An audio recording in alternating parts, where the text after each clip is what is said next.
दोस्तों सभी को नमस्कार, राम राम, घड़ी खम्मा।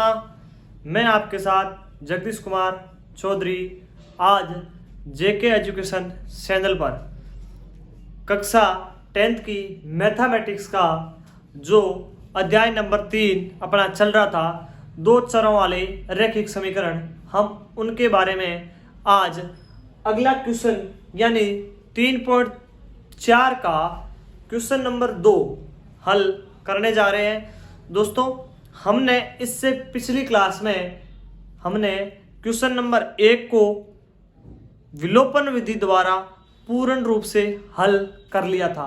आज हम क्वेश्चन नंबर 2 को हल करने जा रहे हैं। 3.4 का क्वेश्चन नंबर 2 है, वो हमें कथन के रूप में दे रखा है, यानी उसको भी हमें विलोपन विधि से हल करना है, लेकिन यहाँ पर हमें समीकरण का निर्माण खुद करना होगा। यानी क्वेश्चन को कथन के रूप में दिया हुआ है और हमें समीकरण का निर्माण करके जो समीकरण के अंदर चर संख्याएं x और y आ रही है उनको ज्ञात करना है। तो आइए चलते हैं क्वेश्चन नंबर 2 की ओर। क्वेश्चन नंबर 2 की ओर अपना क्वेश्चन नंबर 2 है, उसमें 5 पॉइंट है और उस 5 पॉइंटों को हम कथन के रूप में दिए हुए हैं, उन्हें हम समीकरण के रूप में बदलते हैं। तो क्वेश्चन नंबर 2 है, वो है निम्न समस्याओं में रैखिक समीकरणों के युग्म बनाइए और उनके हल विलोपन विधि से ज्ञात कीजिए। कहने का मतलब यह है कि जो आपको नीचे समीकरण दिए हुए हैं उन समीकरण को विलोपन विधियों द्वारा हल करना है और समीकरणों में x और y के मान ज्ञात करने हैं। तो आइए क्वेश्चन नंबर 2 का जो प्रथम पॉइंट है उसको समीकरण के निर्माण में बदलते हैं। यानी प्रथम पॉइंट अपने पास में है, प्रथम पॉइंट में है कि यदि हम प्रथम पॉइंट है वो भिन्न वाला है, और इस प्रकार का क्वेश्चन हमने पिछले वीडियो में या फिर पिछली क्लास में भी हमने किया था। कहने का मतलब 3.3 में इस प्रकार का एक क्वेश्चन था जिसमें हमने भिन्न वाले क्वेश्चन किया था। यानी भिन्न में यदि 3 जोड़ दिया जाए अंश और हर में, और तो वो भिन्न होती है, वो 9/11 हो जाती है, और यदि उसी भिन्न में 2 जोड़ दिया जाए तो वो भिन्न 5/6 हो जाती है। तो वो भिन्न ज्ञात कीजिए। वैसा ही यहाँ पर है, हमें भिन्न वो ज्ञात करनी है। थोड़ा सा क्वेश्चन को बदला हुआ है। ये बता रहा है यदि हम अंश में 1 जोड़ दें और हर में 1 घटा दें, वहां पर समान संख्या अंश और हर में जोड़ने दें, यहाँ पर उल्टा दे रखा है। यानी अंश में 1 जोड़ना है, हर में 1 को घटाना है, तो भिन्न 1 हो जाती है, यानी भिन्न 1 में बदल जाती है। कहने का मतलब है यदि हम अंश में 1 जोड़ते हैं और हर में से 1 घटाते हैं तो वो भिन्न होती है, वो 1 हो जाती है। और यदि हर में 1 जोड़ दें, हर में यदि हम 1 जोड़ देते हैं तो वो भिन्न होती है, वो 1/2 हो जाती है। दोबारा यदि हम क्या कर रहे हैं, हर और अंश में दोनों में एक दोबारा एक समीकरण के अंदर हम केवल हर में जोड़ रहे हैं, अंश में कुछ नहीं जोड़ रहे, केवल आपको दोबारा समीकरण बता रहा है। यदि हर में जोड़ दें तो वो भिन्न 1/2 हो जाती है। वो भिन्न ज्ञात कीजिए, या वो भिन्न क्या है। तो आइए चलते हैं उस भिन्न की ओर। सबसे पहले क्या करें, कल्पना करेंगे, माना कि भिन्न का अंश, माना कि भिन्न का जो अंश है वो क्या है, x है। उस भिन्न का अंश है वो क्या है, x है। अब हमें क्या ज्ञात करना है, हमें ज्ञात करना है और x और y के हमें मान ज्ञात करने हैं, x और y के हमें मान ज्ञात करने हैं। तो हम दूसरा मान लेते हैं और उसका हर, किसका हर, जो हमने भिन्न मानी है x जिसका अंश माना, उस भिन्न का जो हर है, उस भिन्न का हर है वो y है। तो अपने पास में जो भिन्न होगी वो क्या बन जाएगी, भिन्न होती है वो अंश बटे हर के रूप में होती है। अंश अपने पास में x है और हर अपने पास y है, तो वो अंश बटे हर के रूप में हो जाएगी। अब हम अगले स्टेप पे चलते हैं। यानी इसमें हमें 2 स्थिति दे रखी है कि अंश में यदि 1 जोड़ दे और हर में घटा दे तो अपने पास में भिन्न होती है, वो 1 में बदल जाती है। तो यहां से हम प्रथम स्थिति बनाती है या प्रथम जो स्थिति बढ़ती है वो देखते हैं। प्रथम स्थिति के अंदर क्या हो जाएगा, अंश और हर, अंश में एक जोड़ना है, हर में एक घटाना है। ये बोल रहा है अंश में तो एक को जोड़ना है, ऐड करना है, और हर में एक घटाना है। यानी मैं अंश में, हर में एक, अंश में एक को जोड़ दिया, अंश क्या था, x था, उसमें एक जोड़ दिया, हर में से मैंने एक को घटा दिया, तो वो भिन्न 1/1, या वो इसको बोल देते हैं एक ही बोलते हैं, क्योंकि एक में एक का भाग गया एक बार, चाहे एक लिखो चाहे 1/1 लिखो, क्योंकि हमें आगे है वो भिन्न दे रखी अंश बटा हर के रूप में, तो हम उसको 1/1 रूप में, यानी समीकरण नंबर अपने पास में 1 आ गया। समीकरण नंबर 1 का हमारे पास में निर्माण हो गया। अब इसी प्रकार का समीकरण नंबर 2 है, उसका निर्माण करेंगे। यानी सेकंड स्थिति में क्या बता रहा है, सेकंड स्थिति के अंदर अपने पास आता है सेकंड स्थिति में क्या है, यदि जो भिन्न है उस भिन्न के अंदर हम x बटे हर में क्या बोल रहा है, हर में एक जोड़ दें तो वो भिन्न 1/2 हो जाती है। इस बार केवल हर में जोड़ रहा है, यानी x अपॉन हर y+1 बराबर 1/2 हो जाती है। यानी इस बार जो भिन्न होगी वो x बटे y+1 बराबर 1/2, यानी समीकरण नंबर 2 हो जाएगा। अब समीकरण नंबर 1 और 2 की सहायता से हम x और y का मान ज्ञात करेंगे। तो पहले जो समीकरण है इनको हम वज्र गुणन विधि द्वारा, यानी यहाँ से ax plus by plus c बराबर 0 के फॉर्म में हमें बदलना होगा, क्योंकि रैखिक समीकरण के अंदर हम केवल से केवल ax plus by plus c बराबर 0 के फॉर्म में ही पढ़ते हैं। यानी मानक रूप में हमें समीकरण को तैयार करना होता है। तो हम इसको मानक रूप में तैयार कैसे करेंगे, तो समीकरण अपना बढ़ जाएगा, ये इससे गुणा होगा। समीकरण प्रथम देखिए, प्रथम समीकरण का मानक रूप क्या बढ़ जाएगा, ये इससे पूरा गुणा होगा तो x+1 बढ़ जाएगा, क्योंकि 1 का कोई फर्क नहीं पड़ता है, और इधर बढ़ जाएगा y-1, यानी अपने पास में x माइनस वाई बराबर, ये माइनस का उधर गया तो प्लस का, एक माइनस का इधर था और एक इधर गया तो माइनस के 2 हो गए। यानी ये समीकरण बन गया अपना कौन सा, प्रथम समीकरण का जो मानक रूप हो गया, ये हो गया x माइनस वाई बराबर -2। अब दूसरा देखिए, ये बढ़ जाएगा अपने पास में 2x बराबर, क्योंकि इसको इससे गुणा करेंगे इसको इससे करेंगे तो 2x हो जाएगा बराबर y+1, यानी x बराबर अपने पास में यहाँ से आ जाएगा, या इसको पक्षांतर कर दो तो भी अपने पास यही बनेगा 2x माइनस वाई बराबर 1। ये किसका रूप हो गया, ये जो हमें दे रखा है समीकरण नंबर 2 का हमने मानक रूप में बदल दिया। इस x को इस 2 से गुणा कर दिया और इस y+1 को 1 से गुणा किया, जिसको बोलते हैं वज्र गुणन, यानी क्रॉस फायरिंग बोलते हैं इसको। हमने गुणा करने पर अपने पास 2 समीकरण आ गया। यदि मैं यहाँ से या यहाँ कहीं से, यहाँ से मैं यदि x का मान निकाल के इसमें रखूं, अब आप x का मान रख सकते हो। यदि x का मान यहाँ से निकाल के यहाँ रखेंगे तो वो कौन सी विधि हो जाएगी, प्रतिस्थापन विधि। लेकिन हमें प्रतिस्थापन विधि से हल नहीं करना है, हमें यहाँ पर विलोपन विधि से हल करना है। यानी यहाँ तो अपने पास y का जो फॉर्म आ रही है ना, वो y की फॉर्म दोनों ही देखो, y माइनस का माइनस इसका दोनों बराबर है। यानी इस बार हमें समीकरण में y को काट देते हैं, तो y को काटने के लिए हम विलोपन विधि का यूज करेंगे, जिसमें एक चर को क्या करेंगे, हम विलुप्त कर देते हैं, गायब कर देते हैं। अपने पास बन जाएगा विलोपन विधि द्वारा, विलोपन विधि द्वारा हल करने पर, विलोपन विधि द्वारा हल करेंगे तो अपने पास में समीकरण नंबर, यदि 1 से घटाओ चाहे 2 से घटाओ, यदि मैं 1 में से घटाता हूं, ये एक था ना अपने समीकरण 1 में से 2 को घटाने पर, समीकरण 1 में से 2 को घटाने पर तो अपने पास समीकरण क्या बन जाएगा, x माइनस वाई बराबर -2, और दूसरा समीकरण है 2x माइनस वाई बराबर +1।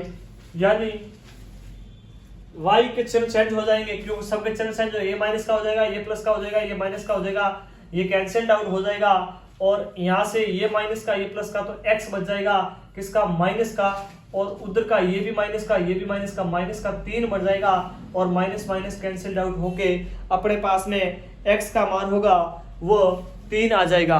x का मान यहाँ से कितना आ गया, 3 आ जाएगा, x बराबर 3, यानी x का मान अपने पास में 3 आया है। और अब हमें y का मान ज्ञात करना है। किसका मान? y का मान। तो y का मान यदि x का मान यदि मैं समीकरण 1 या 2 में रख दूंगा तो मेरे पास में y का मान आ जाएगा, यानी x का मान समीकरण नंबर 1 में रखने पर अब मैं x का मान समीकरण नंबर 1 में रखूंगा। समीकरण नंबर 1 क्या है? x minus Y. x का मान 3 आ गया, माइनस वाई बराबर माइनस का 2, यानी यहाँ से y का मान यदि ये 2 इधर आएंगे, ये y उधर गया तो y बराबर आ जाएगा 3 + 2, यानी y का मान 5। तो अपने पास में जो भिन्न बनेगी, अतः हमने x और y का मान निकाल लिया, तो अपने पास जो भिन्न बन जाएगी, अतः भिन्न होगी, क्या होगी? भिन्न हमने मानी थी x/y। x का मान आया 3, y का मान 5, यानी वो भिन्न क्या हो जाएगी? 3/5 होगी। जो भिन्न हमने मानी थी कि x और y अंश उसका x है, हर उसका y है, तो अपने पास में x का मान 3 आ गया, y का मान 5 आ गया, यानी वो भिन्न बढ़ गई अपने पास में 3/5, जो हमें ज्ञात करना था विलोपन विधि से। अब अपना क्वेश्चन नंबर 2 का प्रथम पॉइंट विलोपन विधि द्वारा हल करना था, वो हो गया है। अब चलते हैं इसका पॉइंट नंबर 2 की ओर। यदि किसी को स्क्रीनशॉट लेना है तो वो ले सकता है। अब चलते हैं पॉइंट नंबर 2 की ओर। पॉइंट नंबर 2 के अंदर जैसे हमने पिछले क्लास में जैसे क्वेश्चन किए थे, वैसा ही एक क्वेश्चन है, सिर्फ उनमें और इसमें इतना ही फर्क है कि नाम का फर्क है और कुछ जो मान दे रखे हैं उनका फर्क है। बाकी जैसा हमने पिछली क्लास में पढ़ा था कुछ आयु से संबंधित, वैसा ही यहाँ पर आयु से संबंधित क्वेश्चन आया हुआ है।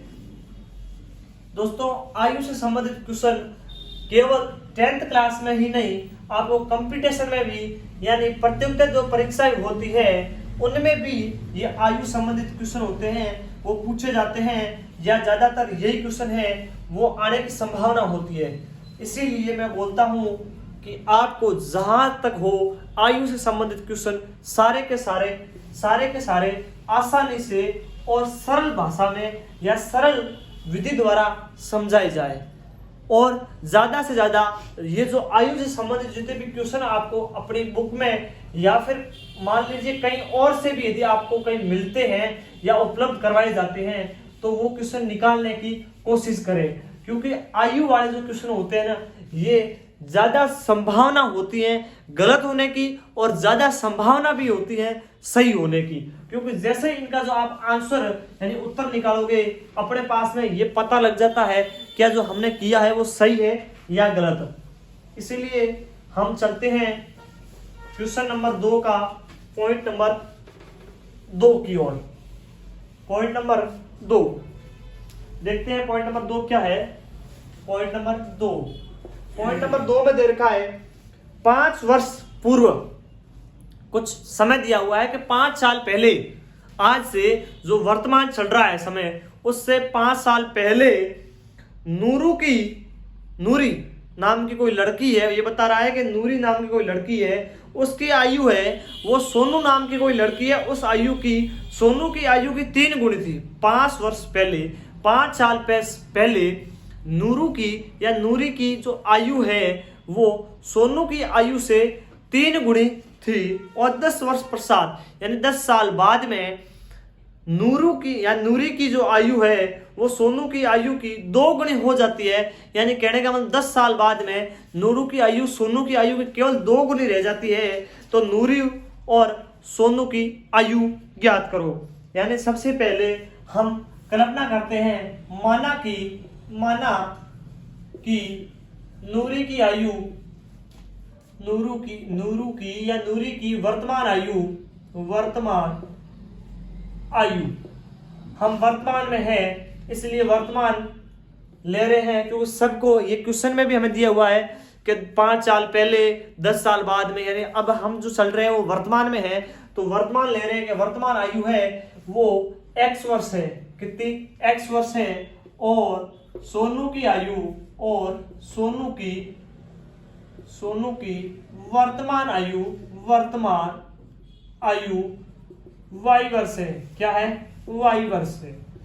वाई वर्ष है तो अपने पास में दो स्थिति बन जाती है। दो स्थिति बनेगी। प्रथम स्थिति के अंदर तो बता रहा है 5 साल पहले।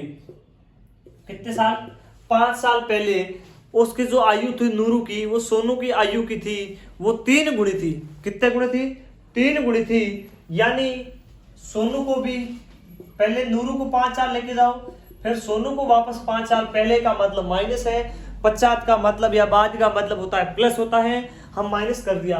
अब ये बता रहा है इस नूरू की जो ये नूरू की एक्स मानी है, इस नूरू की आयु की है, वो सोनू की आयु कितनी थी? 3 गुणी थी। इस सोनू की आयु की ये अधिक थी तो हम 3 किससे गुणा करेंगे? इस जो सोनू की आयु है x माना है उससे हम 3 को गुणा कर देंगे तो अपने पास में बढ़ जाएगा x - 5 बराबर 3y - के 15। अब ये वाले पद मैं इधर लेके आऊंगा तो मेरे पास बढ़ जाएगा x - 3y और ये प्लस के आ जाएंगे इधर तो अपने पास बढ़ जाएगा प्लस के 15। यानी x बराबर x - y प्लस के 10 बराबर 0। समीकरण नंबर 1 तैयार हो गया। अब इसी प्रकार स्थिति दूसरी के अंदर हमें समीकरण नंबर दूसरा तैयार करना होगा। तो देखो दूसरा क्या है। दूसरी स्थिति के अंदर जो आपकी सेकंड स्थिति है उसमें दे रखा है 10 साल बाद में, यानी 10 वर्ष बाद में, तो हम x में भी 10 जोड़ देंगे और y में भी 10 को ऐड कर देंगे। अब हम 10 साल बाद चले गए। अब ये बता रहा है 10 साल बाद है वो नूरू की आयु सोनू की आयु की 2 गुनी हो जाएगी, यानी केवल 2 गुनी रह जाएगी। तो इस बार हम किससे गुणा कर देंगे?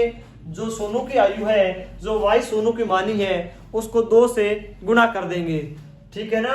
अब इस 2 को अंदर मल्टीप्लाई करो तो x + 10 बराबर 2y + 20। अब इनको वापस इस रूप में ले आओ तो अपने पास बन जाएगा x - 2y, ये प्लस के इधर 10 थे, इधर ये आए तो माइनस के 20 है, ये कट जाएंगे आपस में और अपने पास बन जाएगा x - 2y - के 10 बराबर 0। यानी समीकरण नंबर 2 अपना तैयार हो गया। अब हमें जो समीकरण हमने 1 और 2 तैयार किए हैं उन दोनों समीकरणों के द्वारा, उन दोनों समीकरण नंबर 1 और समीकरण नंबर 2, इन दोनों के द्वारा हमें x और y के जो मान है वो ज्ञात करने हैं। x क्या है? x है वो नूरी की वर्तमान आयु है और y है वो सोनू की वर्तमान आयु है। और हमें क्वेश्चन में भी ऊपर दे रखा है कि जो ये आपने मान के जो कल्पना की है उन कल्पनाओं को सिद्ध कौन सी विधि द्वारा करना है? उनको विलोपन विधि द्वारा करना है। यानी x या y में से किसी एक चर को आपको गायब करना है, विलुप्त करना है। तो अब देखो समीकरण नंबर 1 और 2 को और गौर से देखो कि यहाँ पर आपको x का मान है वो दोनों जगह पर समान दिख रहा है, ऊपर भी x आ रहा है, नीचे भी x आ रहा है, यानी अपना x से x कट जाएगा। यदि मैं समीकरण नंबर 1 में से 2 को घटाऊं या 2 में से 1 को घटाऊंगा तो भी x कट जाएगा। यानी यहां लिखता हूं विलोपन विधि द्वारा हल करने पर, विलोपन विधि द्वारा हल करने पर, विलोपन विधि द्वारा हल करने पर अपने पास में क्या बन जाएगा? समीकरण नंबर 1 में से 2 को घटाने पर, समीकरण 1 में से 2 को घटाने पर, जब मैं घटाऊंगा समीकरण 1 है x - 3y प्लस के 10 बराबर 0 और समीकरण 2 है x - 2y यानी 2y माइनस के 10 बराबर 0। अब अपने पास में x को घटाना है यानी x को हटाना है तो चिन्ह चेंज हो जाएंगे। वैसे भी बाकी करते तो चिन्ह चेंज होते हैं। ये x माइनस का हो जाएगा, ये y प्लस का हो जाएगा, ये भी प्लस का हो जाएगा। अब x से x कट गया क्योंकि ऊपर x है वो प्लस का है, नीचे वाला माइनस का है, ये x से x कट जाएगा। और y है वो y ऊपर माइनस का है 3y, नीचे प्लस के हैं तो माइनस का 1y बच जाएगा। और ये भी 10 प्लस के, ये भी प्लस के, तो प्लस के 20 बराबर 0। यानी y का उधर मैं पक्षांतर करूंगा तो y बराबर कितने आ गए? 20 आ गए। यानी जो हमने आयु किसकी, सोनू की जो आयु मानी थी वो अपने पास में कितनी आ गई? 10 नहीं 20 आ गई। कितनी आ गई? 20 आ गई। आगे हम निकालते हैं किसकी आयु, नूरू की वर्तमान आयु हमें ज्ञात करनी है। नूरू की वर्तमान आयु क्या होगी, नूरू की वर्तमान आयु क्या होगी, तो ये जो y का मान आया है उस y के मान को हम समीकरण नंबर 1 में रख देंगे। समीकरण नंबर 1 में रखने पर y का मान समीकरण नंबर 1 में रखने पर समीकरण नंबर 1 में रखने पर तो अपने पास में x का मान यानी सोनू नूरू की आयु आ जाएगी जो सोनू की आ रखी है। तो अपने पास समीकरण नंबर 1 है x माइनस 3y, y का मान 20 आ गया, प्लस के 10 बराबर 0, यानी x बराबर x, इसको सारे को उधर भेज दिया, ये उधर गए तो माइनस के 10 हो गए, ये कितने हो गए, ये 30 50 60 हो गए ना, तो प्लस के 60 यानी x बराबर कितना आ गया 50 आ गया। x का मान अपने पास में 50 आ गया और y का मान अपने पास में 10 आ गया, y का मान 20 आ गया, x का मान 50 आया है और y का मान 20 आया है। हमने जो कल्पना की उसको देखो, यानी x किसका मान है 50 का मान है, y है वो सोनू की आयु है, इस पे रखो। यानी यहाँ पर यदि मैं 50 रखता हूँ 5 साल पहले जाऊंगा, यानी 50 माइनस 5 बराबर उधर y का मान अपने पास आया है 20, 20 माइनस 5, ये भी 20 जाओ उसको 3 से गुणा करो, अपने पास बन जाएगा इधर 45, उधर बढ़ेगा 60 माइनस 15 यानी 45 बराबर 45। जो हमने मान निकाले हैं x और y के वो दोनों ही मान अपने इस समीकरण को संतुष्ट कर रहे हैं।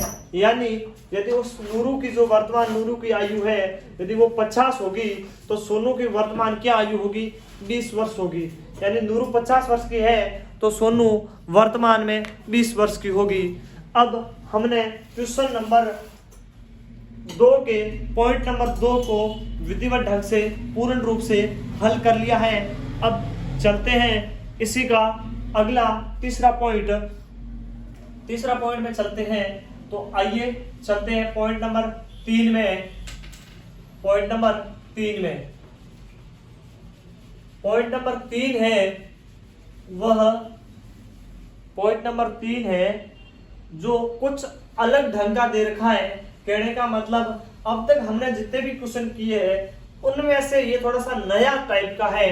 वैसे देखने से ये क्वेश्चन थोड़ा सा हार्ड लग रहा है कि इजीली नहीं हो पाएगा, क्योंकि इसमें कुछ अपने आप को अपने दिमाग से लॉजिक से हल करना होगा, क्योंकि संख्याओं का योग दे रखा है और फिर उनको पलटना वो बता रहा है कि संख्या पलट जाए तो उनका कुछ बदल जाता है, यानी उनको पलट दी जाए और तो वो 3 गुणा रह जाती है, 9 गुणा हो जाती है, ऐसा कुछ दिया हुआ है। यानी हमें पहले वास्तविक संख्या ज्ञात करनी होगी कि वास्तविक संख्या क्या होगी, फिर हमें ये ज्ञात करना होगा कि जो पलटने के बाद संख्या बढ़ेगी उसमें दाई और इकाई के अंक क्या होंगे, यानी दाई का अंक क्या होगा, इकाई का अंक क्या होगा। तो आइए करते हैं क्वेश्चन नंबर 2 के पॉइंट नंबर 3 को। पॉइंट नंबर 3 दे रखा है कि 2 अंकों की संख्या के अंकों का योग।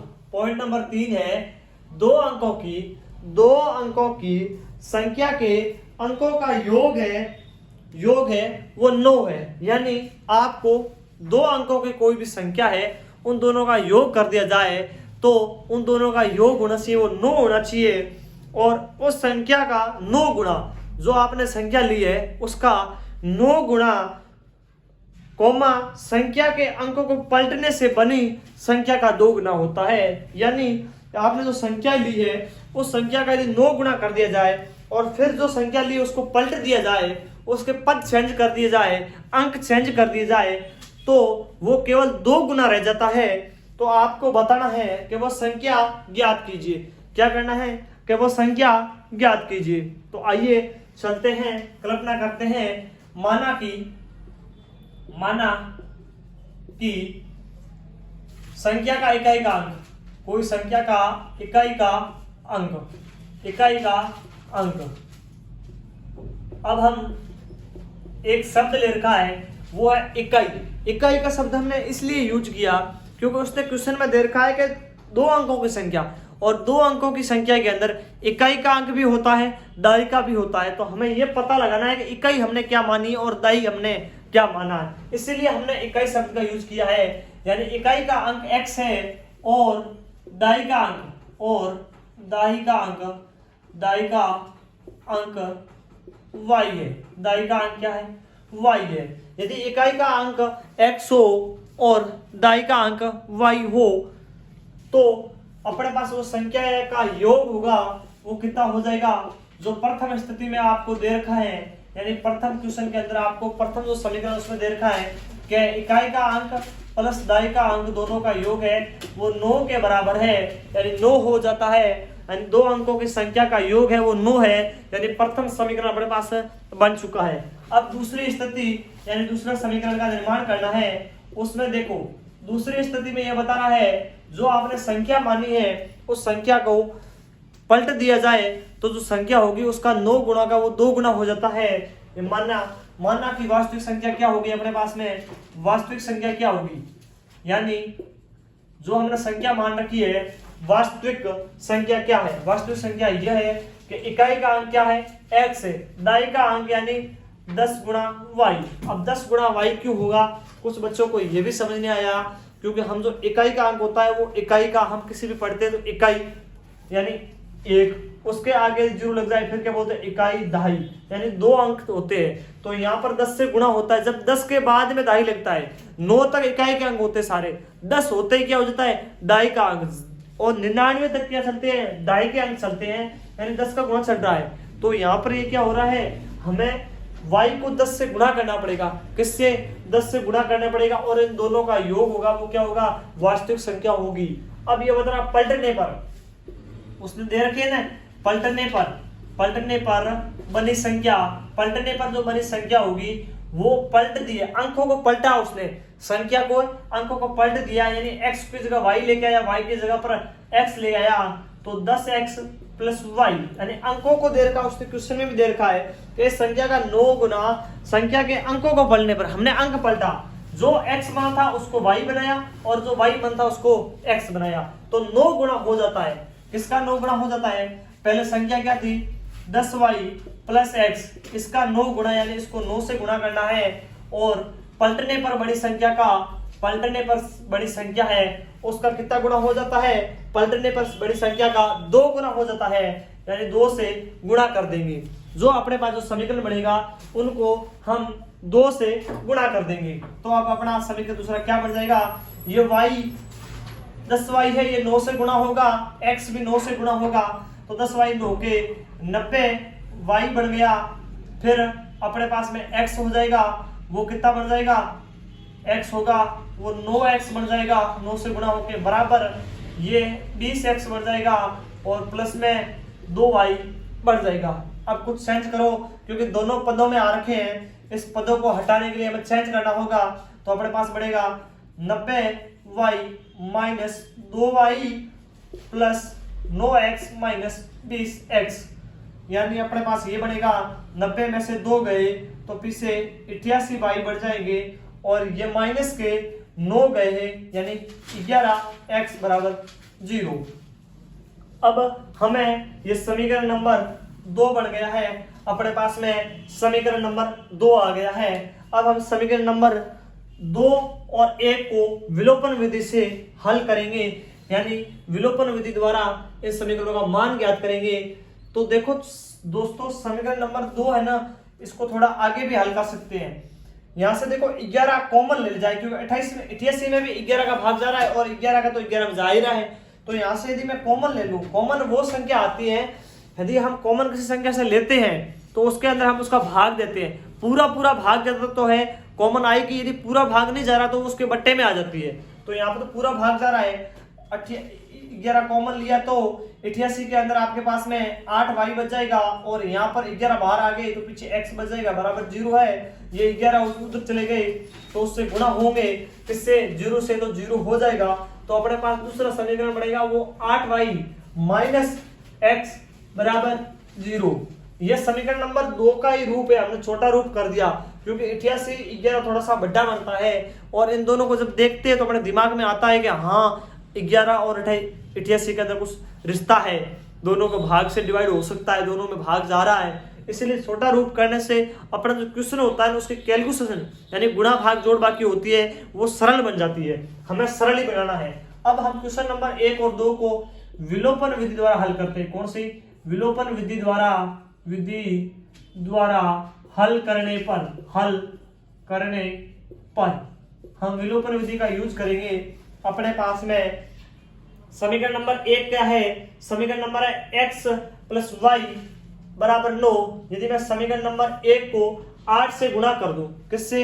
8 से गुणा करूं तो मेरे पास y का फॉर्म बनेगा, वो किसके रूप में बढ़ जाएगा? y का फॉर्म होगा वो 8 के रूप में बढ़ जाएगा, दोनों प्लस के बढ़ जाएंगे, ये भी 8 बन जाएगा, ये भी 8 बन जाएगा। तो विलोपन विधि द्वारा आसानी से हम काट सकते हैं। और यदि आप इसको प्रतिस्थापन विधि द्वारा करते हो तो यहाँ से x या y का मान निकाल के सीधा ही निकल जाएगा, लेकिन हमें क्वेश्चन में दे रखा है विलोपन विधि से ही हल करो, तो हम विलोपन से कर लेते हैं। तो विलोपन विधि द्वारा करने के लिए हम समीकरण नंबर 1 को किससे गुणा कर दें? समीकरण नंबर 1 को यदि मैं 8 से गुणा कर दूं, समीकरण नंबर 1 को 8 से गुणा करने पर यदि समीकरण नंबर 1 को यदि मैं 8 से गुणा करता हूं तो मेरे पास में क्या बन जाएगा? 8x बन जाएगा, 8y बन जाएगा, 8y और 9 को 8 से गुणा किया, 9 9 में 81, 9 9 81 होते हैं, 81 से कम हो गया ना, फिर 8 9 में 72, कितने? 72, यानी ये अपने पास में कितना आ गया? 8x प्लस 8y बराबर 72। अब यदि इसमें से यदि मैं समीकरण नंबर 2 को जो अपने पास में ये है इसको घटा दूं तो मेरे पास में x y से y कट जाएगा, यानी x के पदों में फॉर्म आ जाएगी। तो मैं यहाँ करता हूं समीकरण नंबर 1 में से 2 को घटाने पर या 2 में से घटाने पर, 1 में से 2 को घटाने पर तो समीकरण नंबर 1 अपने पास में ये रूप लिया है, यानी 8x प्लस 8y बराबर 72 में से किसको घटाना है? 8xy वाला वो समीकरण घटाना है, यानी यहाँ पर मैं माइनस का x रखूंगा, यहाँ प्लस का 8y रखूंगा, बराबर 0 तो है ही। अब ये मैंने सिर्फ क्रम चेंज किया है इनका, क्योंकि x के नीचे x वाला पद रखना है, y के नीचे y वाला पद रखना है। ये कटेंगे नहीं, ये चिन्ह इनका चेंज हो जाएगा, तब ये कटेंगे, चिन्ह चेंज हो गया तो ये 8 और ये 9x बन गए और ये दोनों कट गए और इधर बराबर के अंदर 72 में से तो 0 गया, कोई फर्क पड़ता नहीं है, यानी x बराबर अपने पास में 72/9 यानी 8 आ गया। x का मान अपने पास में कितना आ गया? x का मान अपने पास में 8 आ गया। अब इस x के मान को यदि मैं समीकरण नंबर 1 में इसमें रखूं या फिर समीकरण नंबर 1 जो रूप बढ़ जाए इसमें रखो, सारे समीकरण नंबर इसमें यहाँ 8y वाला समीकरण नंबर 2 में यदि मैं x का मान रखूंगा सीधा ही आ जाएगा, किसका मान? y का मान आ जाएगा। x का मान कितना आया है? x का मान अपने पास में 8 आया है। यदि x का मान 8 है तो x का मान समीकरण नंबर 2 में रखने पर समीकरण नंबर 2 अपने पास में क्या है? समीकरण नंबर 2 है वो है 8y माइनस x, यानी 8y माइनस x का मान अपने पास में 8 आ गया बराबर 0। ये 8 उधर गए तो प्लस के हो गए और ये भाग में चले गए तो 8 एकम 8, यानी y का मान अपने पास में 1 आ गया, y का मान अपने पास में 1 आ गया। यानी जो हमने कल्पना की थी वो कल्पना सही है या नहीं, यानी किसी की यानी माना कि किसी भिन्न का या माना किसी संख्या का जो इकाई का अंक x है और दाई का अंक है वो y है, तो इकाई का अंक हमने x माना था, इकाई का अंक x है तो x का मान 8 आया है और दाई